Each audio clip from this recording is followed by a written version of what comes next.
And good evening. This is Frankly Speaking Live with your host, Frank Holzhauser, and co-host David Kanyuk. And of course, as always, our friend Ryan is producing the show, and so this is the Friday night cast.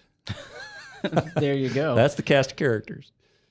So, how was your week? That was a typical week. It wasn't bad. Well, besides the fact that I'm... had some good sushi last night, I'll say that. Well, race car drivers just say in NASCAR, don't do that the night before the race. Them G-forces will get you. Yeah.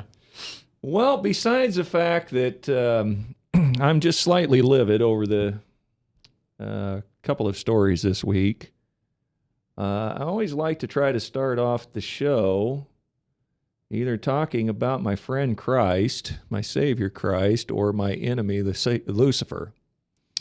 And this week, I'll start the show out by a post that I wrote last night.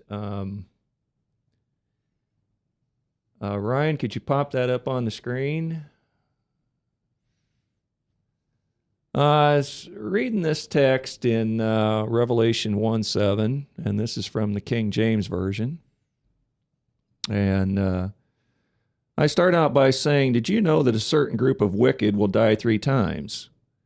Well, according to the beloved apostle John in Revelation 1:7, behold, he cometh with the excuse me. Behold, he cometh with the clouds, and every eye shall see him, and they also which pierced him, and all kindreds of the earth shall wail because of him, even so, amen. Did you catch that? Now, some may argue that we all pierced him, and this is true, but the verse starts out by saying, every eye shall see, meaning at the time of his coming, the righteous living and the wicked living. Then it says, also, they that pierced him. So since every human is born and dies, and the righteous dead will raise to eternal life, and the wicked will raise to judgment and eternal death or separation from Christ, which is death number 2, so a special group appears here in Revelation. Those that pierced him will be raised to see that glory of his return. Then they will die and wait for the resurrection of the wicked at judgment. So that's 1, 2, 3 deaths. For that group, who will be in this group? Herod, Pilate, Caiaphas, Ananias, Judas, the scribes, Pharisees, Roman soldiers who scourged our Savior. It does not say or specify. But one can only guess. But it is sure that a special group who participated in those nail wounds, in the thorns that drew blood from his scalp, and the spear that pierced his side, will stand in awe of the fact. This will rest on their heads. Again, we all crucified him, but this is the ones who swung the hammers. So I just thought it was kind of interesting.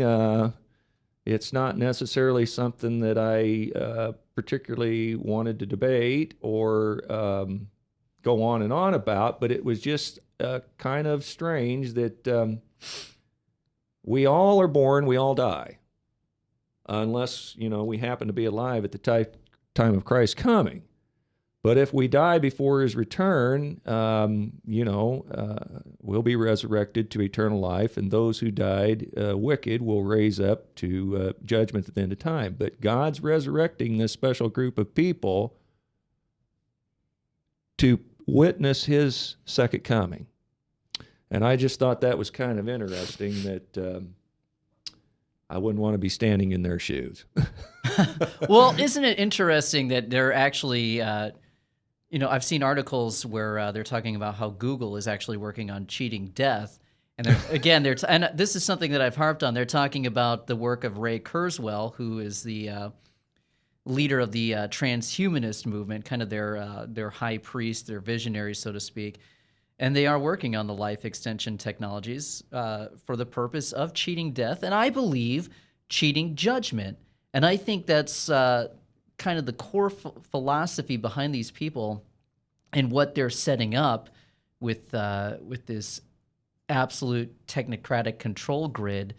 They're setting up all of this for the control of Lucifer when he enters the planet, handing over the keys to him, and he's handing over the keys to these technologies for them with the understanding that they will be able to cheat judgment. Of course, we know that that is not going to be the case. There is no escape from judgment, and that's what that verse is talking about. There will be no denial of who Jesus is at his second coming. Well, man is always trying to cheat something. You know, the Tower of Babel, he was trying to cheat a second flood, potentially, if God sent one. And, of course, God, with the rainbow, promised he wouldn't flood the world with a worldwide flood again. They thought they was going to build the Tower of Babel to escape that. And I think sometimes modern medicine is almost a modern medical Tower of Babel, you know, that we try to extend man's lifespan, which is fine in and of itself. But I think God's got it to the point where he has it just about where he wants it. A little less than 100 years, you're born, you get educated, you live a little bit of life, and then you die. You don't live to be 900 years old like our parents, Adam and Eve.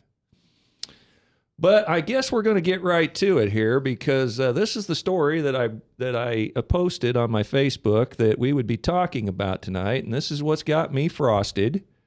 And so I'll get right to it here. Well, the media has stumbled onto the Holy Grail. It's knocked CNN's balls to the wall coverage of the missing airliner off the air. They haven't found it? Oh. Sorry.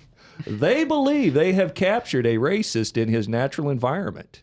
Apparently, a NBA owner of the LA Clippers has been recorded by a vindictive mistress baiting the owner into a race-baited conversation. I've heard much of it, and I'm sorry, but so what? First, this is a private conversation, not a public outburst. Second, it would not be admissible in court, in most courts in the land. It's free speech. If the Clippers owner doesn't want his girlfriend in posts with other men, including black men, again, so what?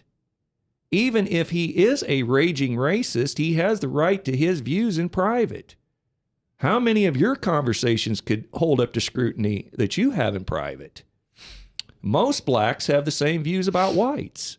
They don't want to see their women in pictures with white guys. The pressure will mount on the NBA to do something, and of course I wrote this before the hammer came down, to do something stupid, but it will be stupid.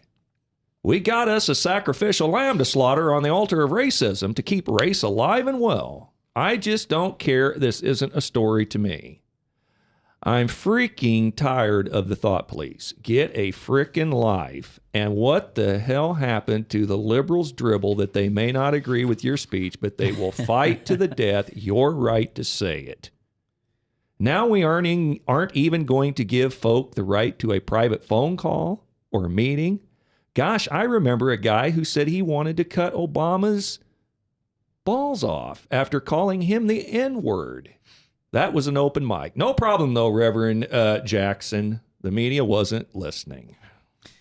Well, what have we been talking about the past couple of weeks? What's one thing that I've said is that the final two things that are going to be absolutely attacked before absolute tyranny is imposed is the right to bear arms and free speech. And we're seeing that happen. We're seeing that happen with this. This is a horribly dangerous precedent that they're setting. I mean, think about that. This guy isn't a private conversation, and this guy is an old dirty jerk. I mean, I'm not going to argue that. But yeah, to be privately recorded on a private conversation. If this were a public thing, if you or I were to say, the same thing on the radio, then we could be taken to task because we're out in the public. We're saying this in public, then we can answer for our views. This is a private conversation, and it doesn't matter how wrong his views are. It's still a private conversation. The question that needs to be answered is, why is she recording these conversations anyway? Who's putting her up to this? how did this get leaked and why? Well, That's what I don't understand. And nobody's answering those questions. They just want to go and crucify this guy. my first reaction to the story, and it's a bad thing it's a bad habit to get into by pointing to someone else's bad behavior to cover bad behavior. Now, immediately they started bringing up things about Spike Lee. In fact, there was a story out about the Orlando Magic's owner who's had some derogatory things to say about gay marriage and the fact that he don't think gays should be married. Right. It's about establishing this precedent of thought crime, basically, that there are certain thoughts you are just not allowed to have, and that government eventually will be able to step in and say, well, those aren't acceptable thoughts. Those aren't acceptable views. You're going to have to be re-educated on that. And then we have Senator Ed Markey, who replaced John Kerry from Massachusetts. And he has introduced and wants to sponsor a bill or something that would police the internet for hate speech. Yep, I've got that here. It was, this is from WND. Yeah, this was from Ed Markey and Hakeem Jeffries from New York. It says the Hate Crime Reporting Act of 2014 would create an updated comprehensive report examining the role of the internet and other telecommunications in encouraging hate crimes based on gender, race, religion, ethnicity, or sexual orientation, and create recommendations to address such crimes, stated a news release from Markey's office. The one-page bill reviewed by WND calls for the Justice Department and the U.S. Commission on Civil Rights to analyze information on the use of telecommunications, including the internet, broadcast television and radio, cable television, public access television, commercial mobile services, and other electronic media to advocate and encourage violent acts in the commission of crimes of hate.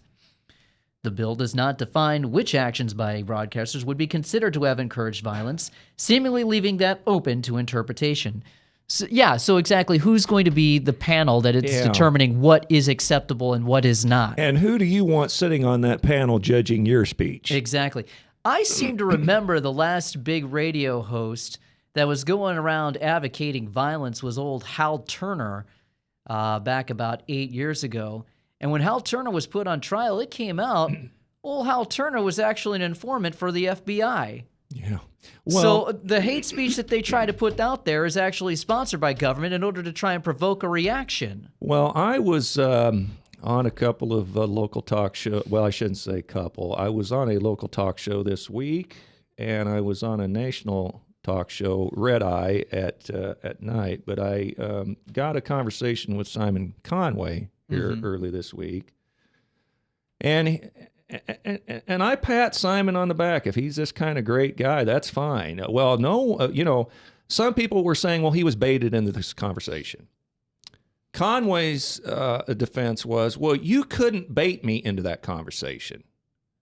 Okay, I'm glad your hands are clean, but what about another conversation you're having about some other topic or some other subject? Do you want that laid open and laid privy to, to your sponsors, to your radio show, to your listeners, and then have the weight of the speech police come down on your head? Absolutely. And I made the point that, and I mentioned some local talk show hosts, Fallon, Bradshaw, Dace and Conway and Michelson.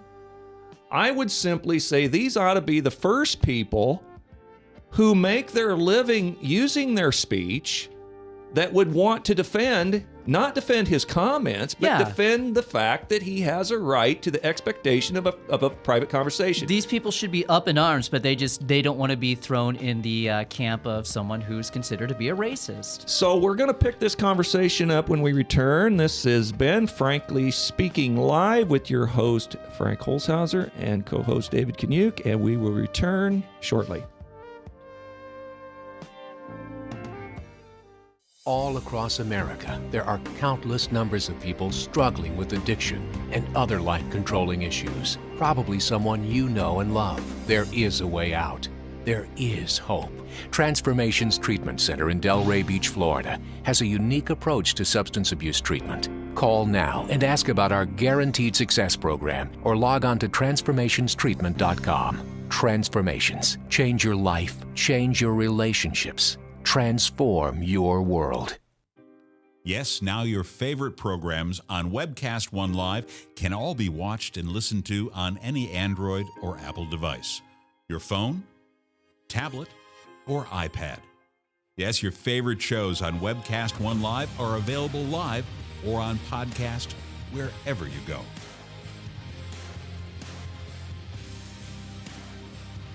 Let me introduce to you some of our great shows. Shalom!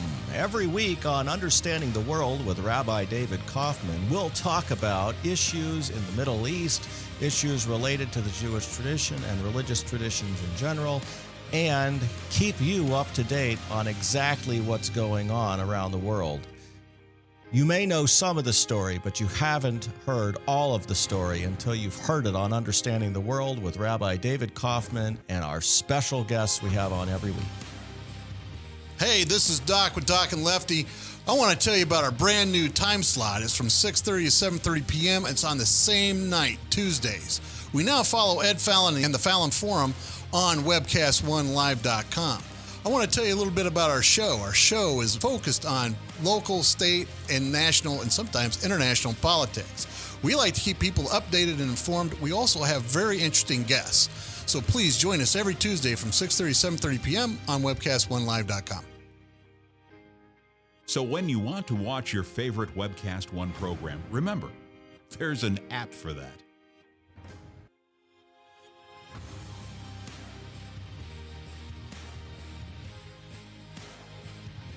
You know, there's an app for that.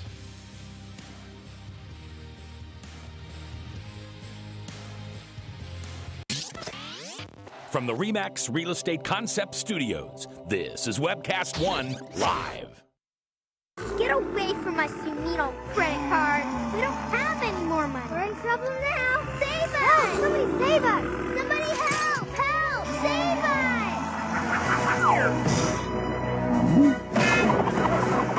Hi, I'm Tom Coates from Consumer Credit of Des Moines. If your credit card's a little too animated, give us a call. Hooray! We're saved! Consumer Credit, you're our hero!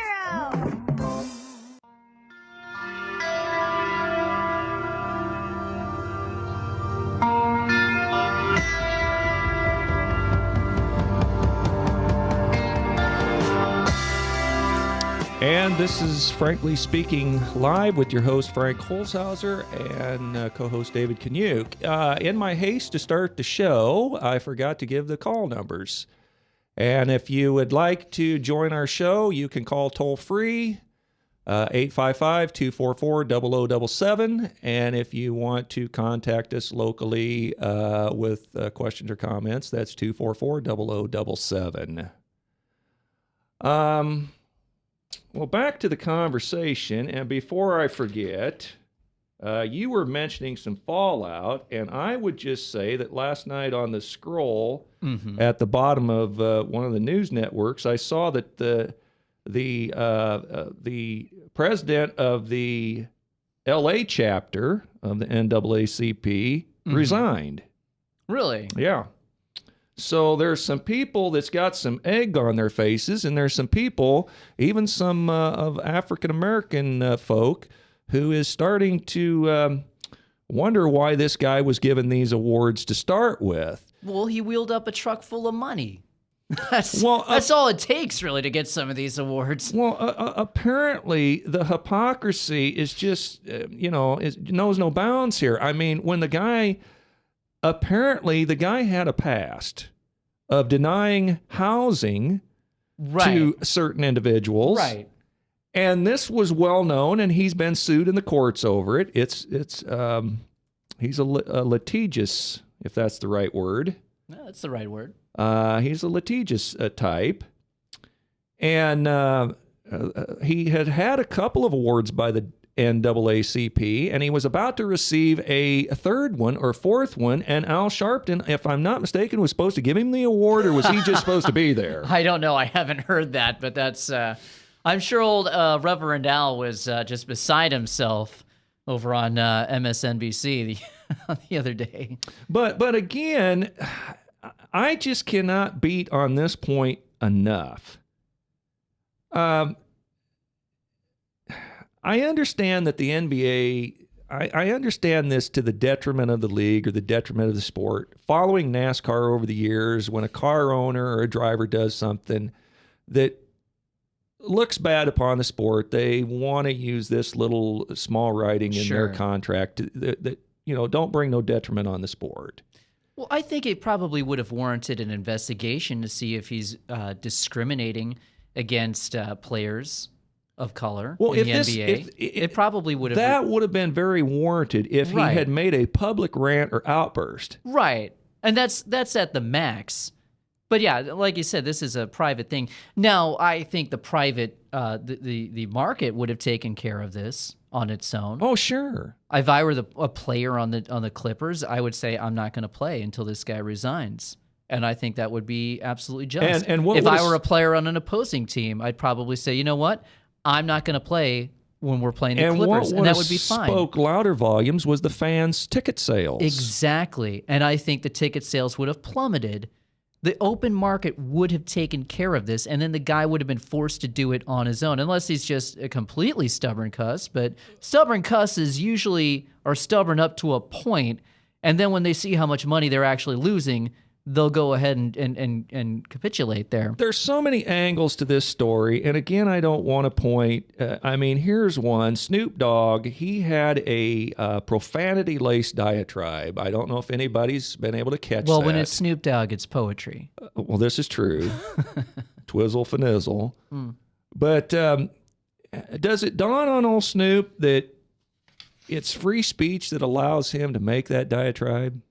That's right, and free speech that has allowed him and his ilk to put out some of the most violent recordings that have ever been done. Now, I understand that Spike Lee, after he came back from a trip from Africa, has stated that it caused him to have a desire to want to pick up a gun and shoot white people. He's also stated that when he sees an interracial couple, he stares daggers at them so that they know that he disapproves of their interracial. Sure. He's the one that was lamenting the gentrification of neighborhoods in Brooklyn. Exactly. And he is in NBA commercials. Yeah. So he's associated with the NBA. No sponsors are going down at that point. So that's what I want to get away from, is pointing at bad behavior by pointing at other bad behavior. It's not about bad behavior for bad behavior. It's about setting precedent that certain thoughts are not acceptable. It's about establishing the precedent for thought crime. But our president... We've seen Christians that have been targeted. You know, the owner of Chick-fil-A who just says, oh, I don't believe in gay marriage. He's targeted because he doesn't have that belief that is now the acceptable societal norm. Well, our president routinely uses something called presidential privilege so that he can have, so that people who give him advice can have free access to the Oval Office to give advice without being outed. Well, I'm not sure if she was giving him advice. Yeah. Well, it's in the same vein. Right. In that, do we want every private conversation we're engaged in this life to be outed in public and have our job and our livelihood?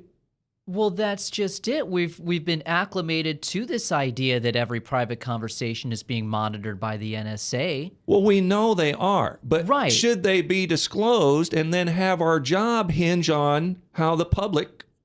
That's what they're setting the precedent for. That's what it's all about. We're already seeing fallout. We're seeing, here's a story that came out yesterday. Lefties target Christian homophobes in the NBA. You were talking about the Orlando Magic owner. Let's see here. Now that the NBA has handed the progressive left a victory and made it a crime for team owners to hold politically incorrect opinions on race, the next phase of the purge can begin. excluding and exiling Christians for opposing gay marriage. Earlier this week, Torre Murray, a player for the New York Knicks, told MSNBC the NBA now needs to target owners opposed to gay marriage. He said, quote, "Some of them are not the most savory folks. Some of them are bankrolling anti-gay marriage initiatives," he said. Murray also said owners who support fracking should be ostracized. So apparently, drilling for oil is not an acceptable worldview. AOL HuffPo piled on when Craig Crawford wrote that although Donald Sterling was booted for his private opinions on social etiquette, others with more dangerous political ideas remain. Doug DeVos, who owns the Orlando Magic and the direct selling company Amway, gave the cash to the Anti-Gay National Organization for Marriage back in 2009 through his family's charitable foundation. Much like those rotten Chick-fil-A folks, he wrote on Wednesday. I added in rotten. I'll just paraphrase that. Crawford was stunned that a boycott in response to DeVos's personal beliefs went nowhere. Quote, "Not a peep from anyone associated with the NBA about the values they are now touting," unquote, he complained. So yeah, now we see that this precedent has been set. Now they're going to keep targeting other people. So where is the line? As we've talked the last couple of weeks, and if anybody has been a viewer of the show, we've talked about the speech police trying to take the word bossy out of our vernacular. If somebody don't stand up for free speech, one day we're going to wake up and we're not going to have any. Mm-hmm. That's right. And not that we've got an abundance of it now, but what we do have, we want to hang on to what we have. And we keep taking words, phrases out. I mean, if you just take everything Donald Sterling said, basically he didn't use the N-word. Mm-hmm. He didn't say he hated anybody. He was simply telling this a girlfriend of his, and let's use that term loosely because some may even think she's a prostitute. Do whatever you want to do, have relations with them, feed them, whatever you want to do. Just don't bring these people to my games that you've had yourself posted all over the internet, Instagram with, so that my friends are calling me up and rubbing it in my face that my gal's out with somebody. His 80-year-old manhood is being belittled. So if you just replace the word black with communist, Nazi skinhead, pick your word. Just say, well, that's acceptable. Well, but what I'm saying is, well, say feed them Nazis, have relations with them Nazis or them communists. Just don't bring them to my games and don't have their face plastered all over Instagram. There's no controversy. Yeah. All he said was the word black. Now, I'll grant you, maybe he has some deep-seated racial issues. I think he just doesn't like people in general. We can all maybe agree on that. But I think the person can have deep-seated issues and still have a right to view them in private. Just as black people have the right to say what they want against the white in private. And they do. Right. I mean, you listen to their comedy clubs, they rip whites one side up and down the other. Now, Charles Barkley, who is one of the, in interest of disclosure, he's one of my favorite ball players, as in talent. The guy was 6'4" and stocking feet. He led the league in rebounding 5 years straight against guys who were 7 foot plus. The guy was a tenacious ball player, and I thought him every bit as good or better than Michael Jordan. That was my personal opinion. But Charles routinely sticks his big foot in his mouth. Charles said, well, don't you know this is a black league, Ernie? Okay, now what if, what's the hockey player, what's the famous Wayne Gretzky? Yeah. What if the great Gretzky was to say, well, Ernie, the National Hockey League is a white league. Can you imagine the weight that would come down on somebody that said that? But He'd be banned. But Charles Barkley can absolutely, he's trying to defend one thing and he sticks his foot in the mouth in the other. Absolutely. It's about having a standard of 2 sets of standards. Now, in the frenzy, supposedly one of my nemesis of my hero, Dr. J. Julius Erving for the Philadelphia 76ers, who was my one of my all-time, basketball heroes. Nemesis was Kareem Abdul-Jabbar for the LA Lakers in that period. Jabbar actually had some moxie and savvy to say he brought up the free speech issue, that he was really upset by the fact of this recorded conversation. But all the right-wingers, Hannity, O'Reilly, all these guys, they're the people that you should think that would be defending speech because they're making a living using their speech. And they're jumping on the side of smash Donald Sterling. Right, because it's about setting that precedent. I had been thinking about this in a metaphor about our struggle against an ever-encroaching government. Just think of the image that we would have had we been allowed to exercise a voice through the free market by having an empty stadium and players who refuse to show up. What a metaphor that would have been in our fight against this encroaching government. We're heading upon our top of the hour break, and this has been Frankly Speaking Live with your host Frank Holzhauser and co-host David Kaniuk. We shall return shortly.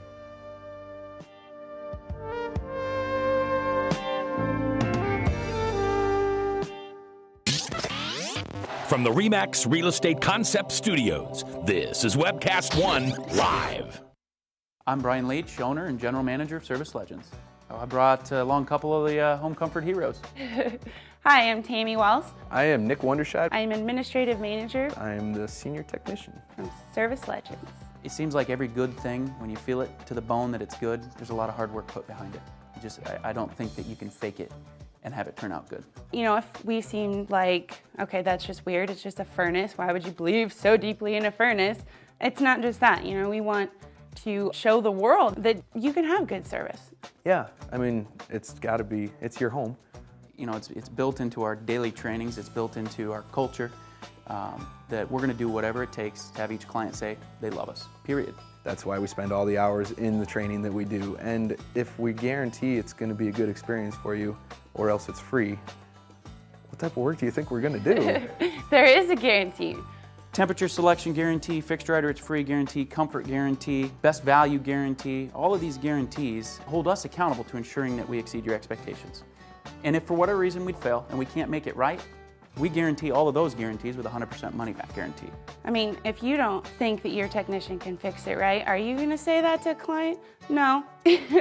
You don't have to worry about having a technician come to your house. We drug test, background check all of our team members. We put safe people in your home. Each and every one of our service techs, 400 hours a year in training. You tell it the minute they walk in the door. They know what they're doing, they've done their homework, and they actually truly care about what you want. Because at the end of the day, you're the person that makes sure I have a job. They're gonna be listening. They're gonna wanna know what your challenges are. Then they're gonna come and give you options, and you get to choose. If I'm there to help and I make it easy and painless, I did my job right that day. Well, when it comes to your comfort, safety, and your family, you know, you don't necessarily go buy the most expensive, but you get the most bang for your buck. Oh, it's worth it, because there's a lot of people that will find a way to get it to work right now, and then leave, and then come back, charge you again, and the cycle just repeats itself. So when I'm out there looking at the furnace, I want to find why it failed today. How can we change the part today with something that you're not going to have to worry about? Is it worth changing the part today? I mean, you can put a lot of money into a furnace. I can fix parts all day. There's good job security in that for me. But is it the right thing for you? I get a lot of the phone calls of after the technicians are there. They're just in awe. They're like, wow, you guys are great. I mean, I don't even know what to say. You guys are great. Everything you did was perfect. It was great. Keep going though, I like this. Just give us a try. I'm gonna take all the risk.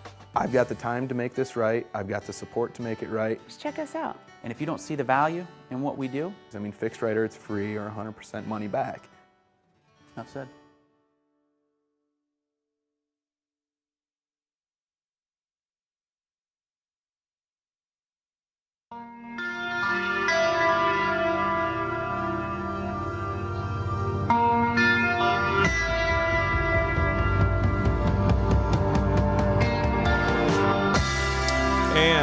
Welcome back to Frankly Speaking Live. I'm your host, Frank Holzhauser, and co-host David Kanyuk, and Ryan in the control room.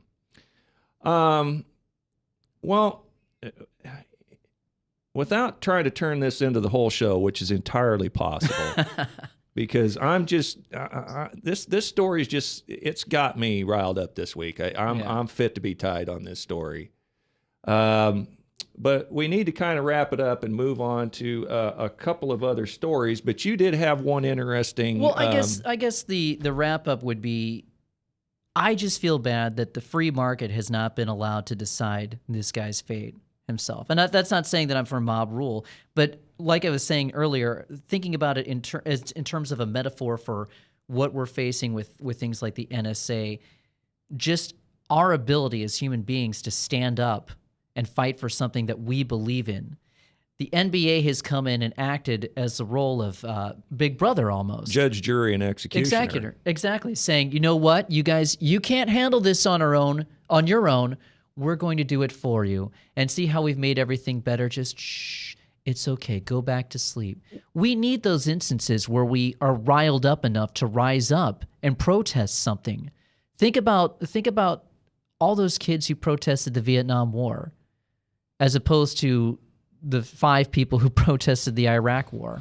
And well, it seems like 5 people. I mean, what's it going to take for people to get riled up? And the things that people do get riled up are the most ridiculous, simplistic, meaningless things in the world. Again, the hypocrisy is what it's just got me tied and fried. It's the dangerous precedent. And the biggest fallout, I say, to wrap this up, the most unfortunate thing that I would say about this is that Dennis Hoff, the owner of the renowned Bunny Ranch over in Las Vegas, he's banned Sterling for life.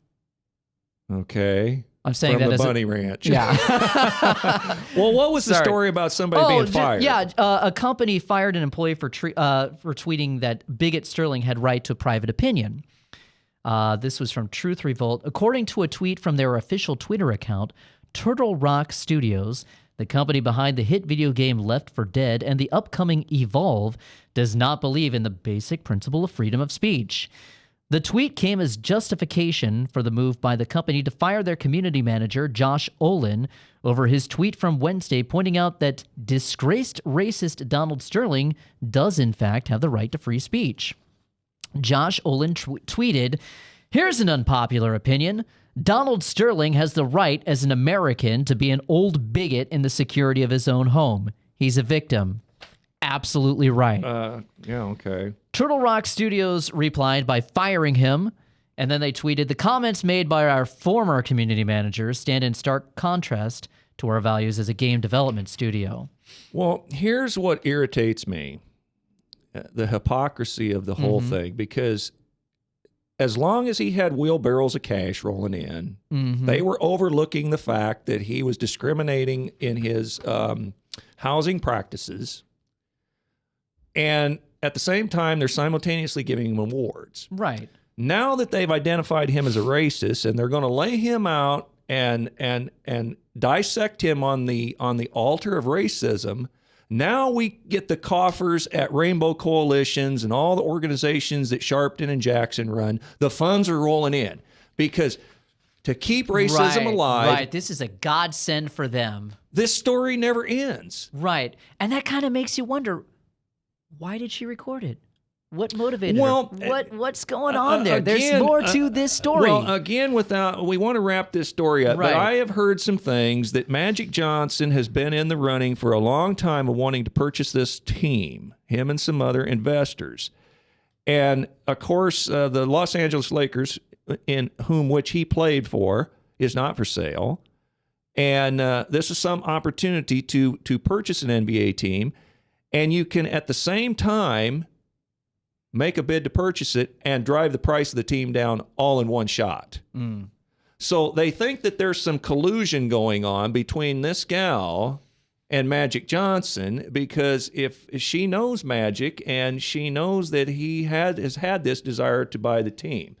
But to keep from the temptation of keeping this story going, because I could go on for it for about another half hour, we wanted to talk about the other story that's got me just a bit hot under the collar this week, and that would be the new revelations on Benghazi. And you... Yeah, go on. What do you have there? Well, I guess, and I would just say that a 5-year-old, a 6-year-old would know that 7 weeks from a presidential election, that they're trying to insulate the president of the United States from any kind of a negative story.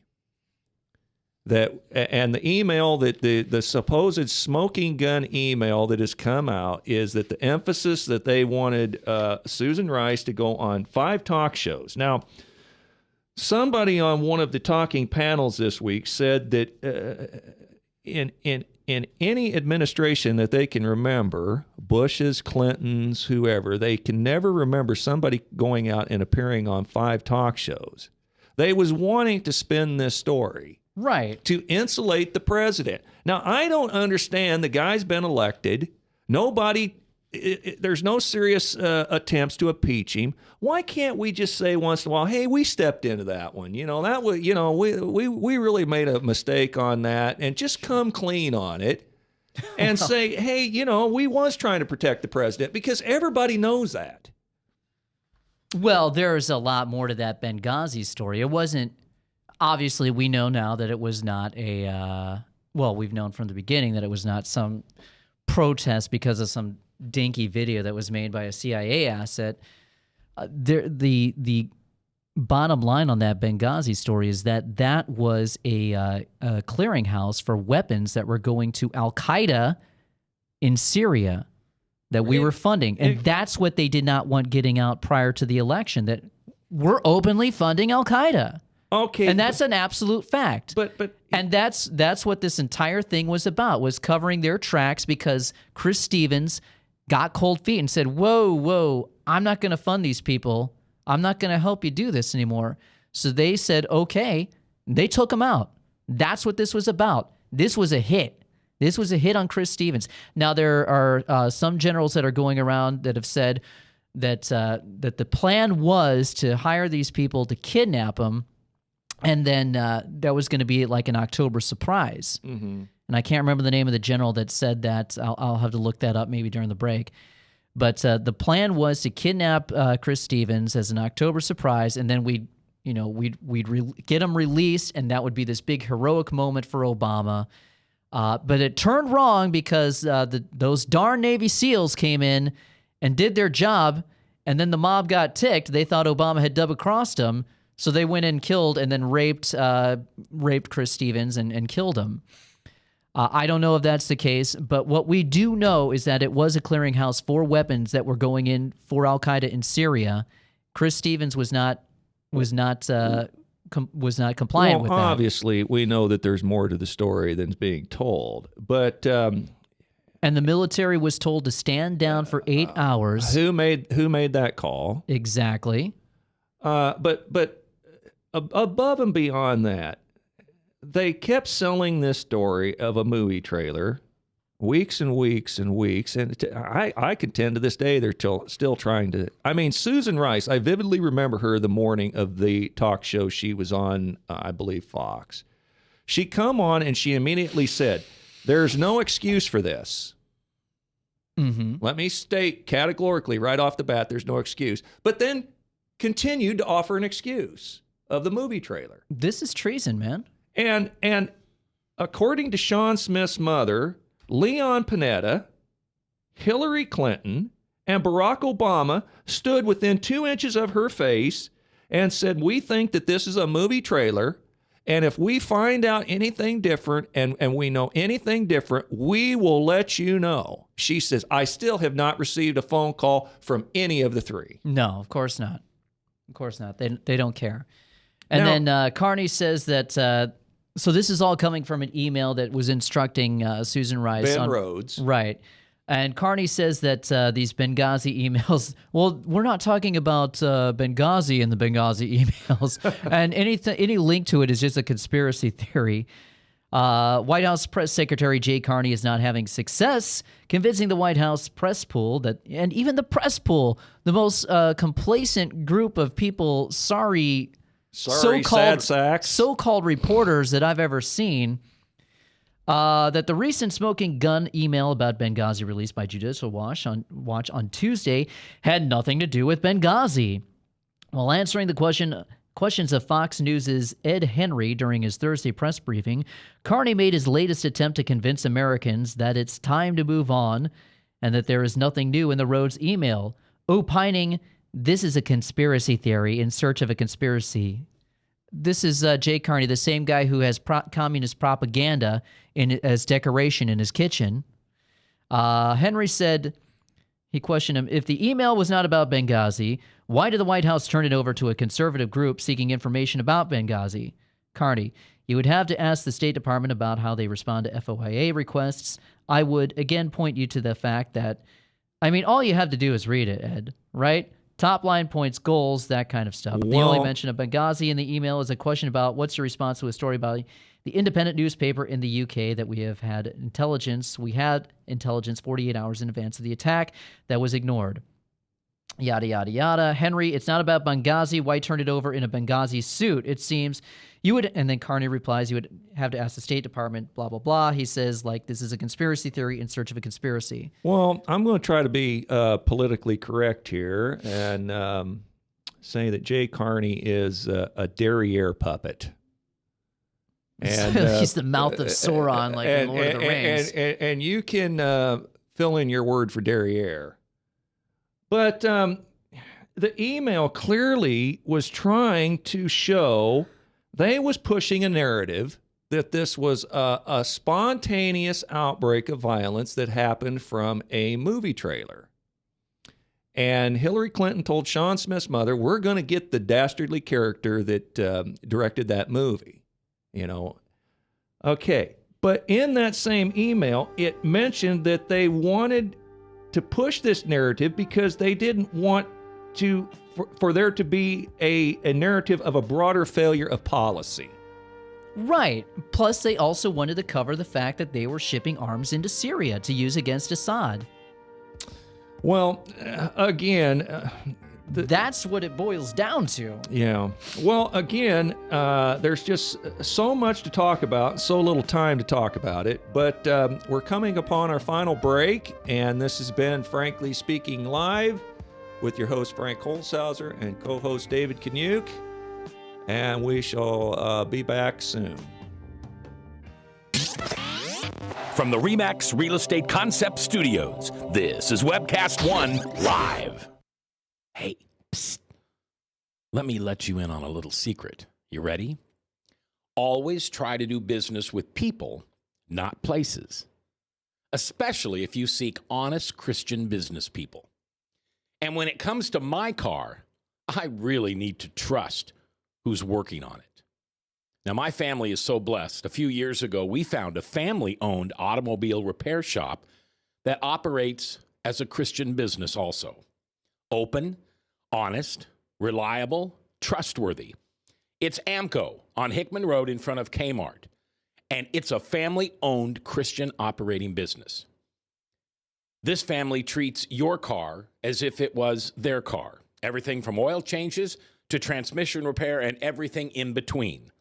So the next time you feel the need to be at peace with your choice of who you can trust with your car, give AMCO on Hickman a chance to serve you. And tell them Max sent you.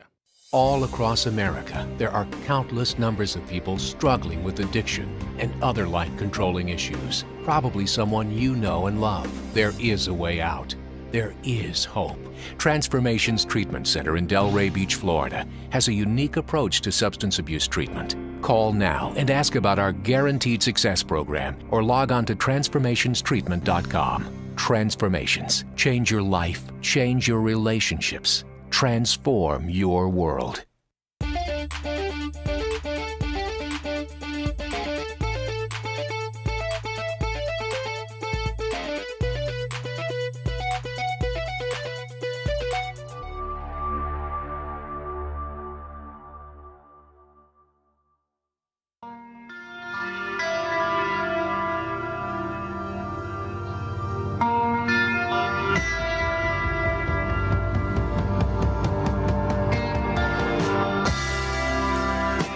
We're back with Frankly Speaking Live. I'm your host, Frank Holzhauser, and co-host David Kaniuk. And we've been having on our show here, if you've been following us, we've been having a segment which we call Hypocrites of the Week, and potentially any sane-speaking liberals of the week, of which I didn't find any of those scoundrels this week. Wow.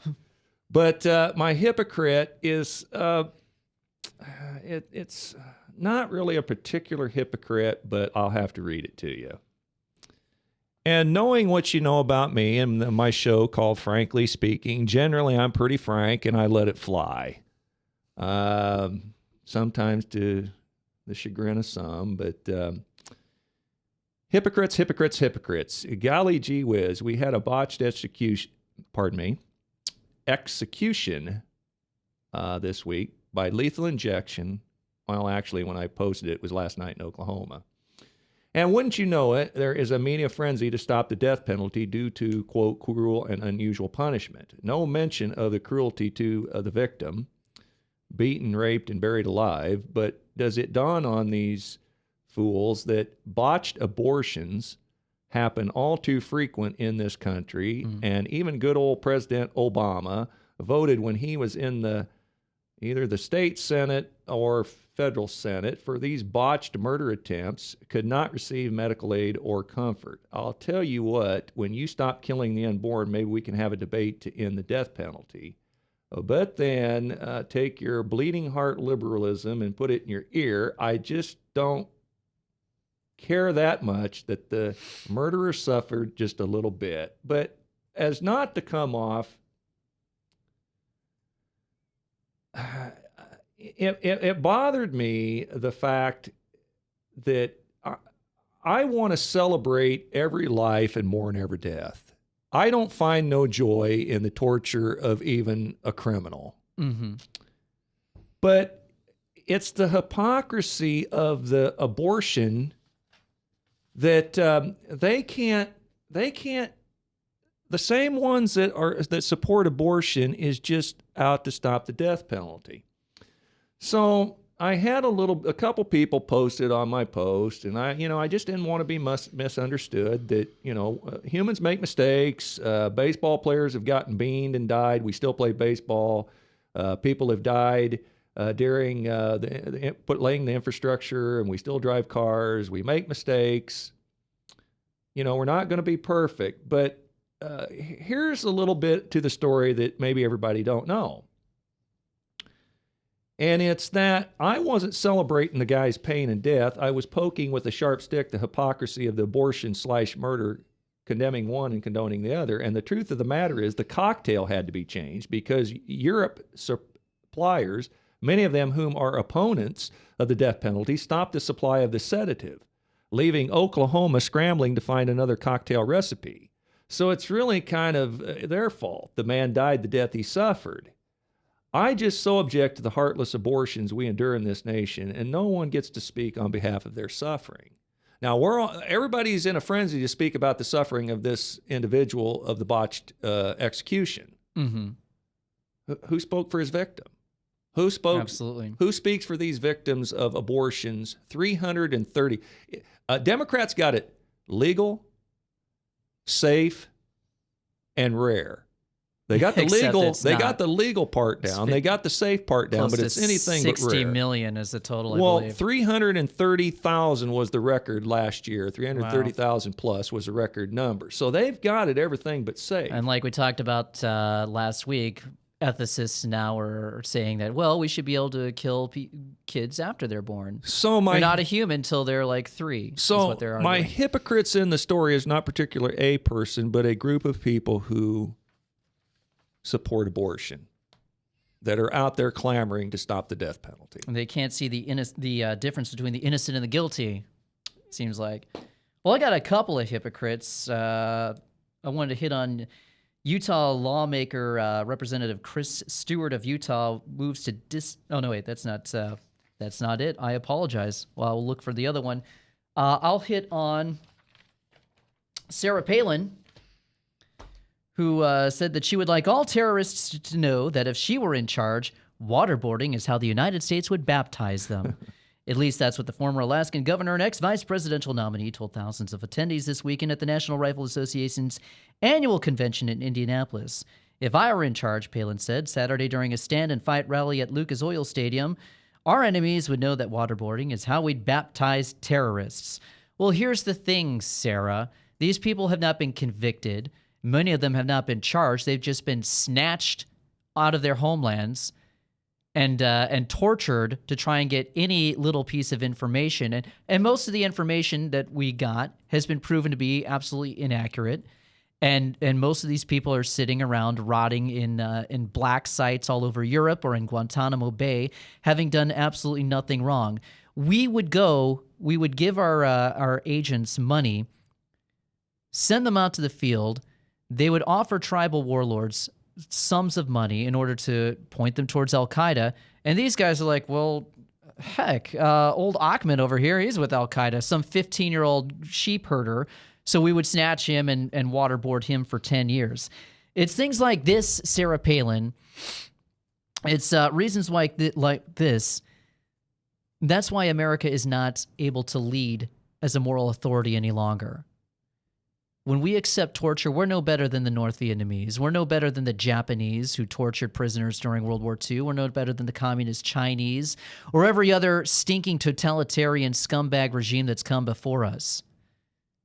When we step down to that level, we accept absolute evil. And for you to say that use baptizing in some religious metaphor is absolutely hypocritical, and it's deplorable. And that's why one of the reasons I'm not a Sarah Palin fan. I do have a kudos of the week. You did have one, huh? I did. Okay. Old Rob Schneider, actually, the Saturday Night Live guy? I hate to call him a comedian because I really... Don't want to insult comedians? Exactly. Schneider spoke with Chris Stiegel on Talk Radio 1210 WPHT about the struggle comedians face in today's current political environment. Schneider struck an ominous tone when discussing the path he sees the country on. Democracies don't end well. We are sliding very fast towards fascism. It's an ugly kind of thing.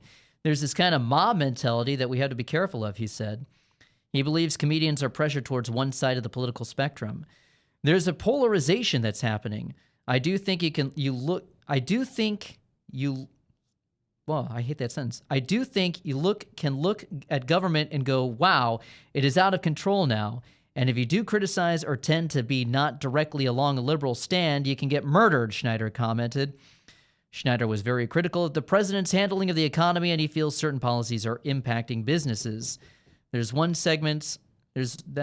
not one segment of business under the Obama administration that hasn't been hurt. He attacks for-profit schools, which is totally an elitist thing from a guy that went to Harvard, I think for free, by the way, Schneider said. He was also critical of the media for being overly influenced by the government and not standing up for the American people. So kudos to you, for Rob Schneider, for being able to stand up and speak out for what's happening in this country, and that is a slide towards fascism. And that's what we see. That's kind of the theme that we kicked off with the Don Sterling thing. As deplorable as he might be as a human being, it's fascist of us to say that he does not have the right to say whatever he wants to say in the privacy of his own home in a private telephone conversation. Well, it's the old saying, speech wasn't designed to protect the speech we all like. Exactly. It was designed to protect the speech we don't necessarily like. Exactly. Ladies and gentlemen, if you don't exercise the rights that you have, you will lose those rights. And fairly quickly. And if any potential talk show hosts are hearing this program, you best be standing up, guys, because one of these days, wait till they come down on your speech. That's right. Well, they're already proposing Chinese internet-style IDs. So they want you to be able to log your real identities. No anonymity on the web anymore. Well, as always, this has been Frankly Speaking Live, and I'm your host, Frank Holzhauser, and co-host David Kanyuk, and Ryan producing. We will see you next week at this same time.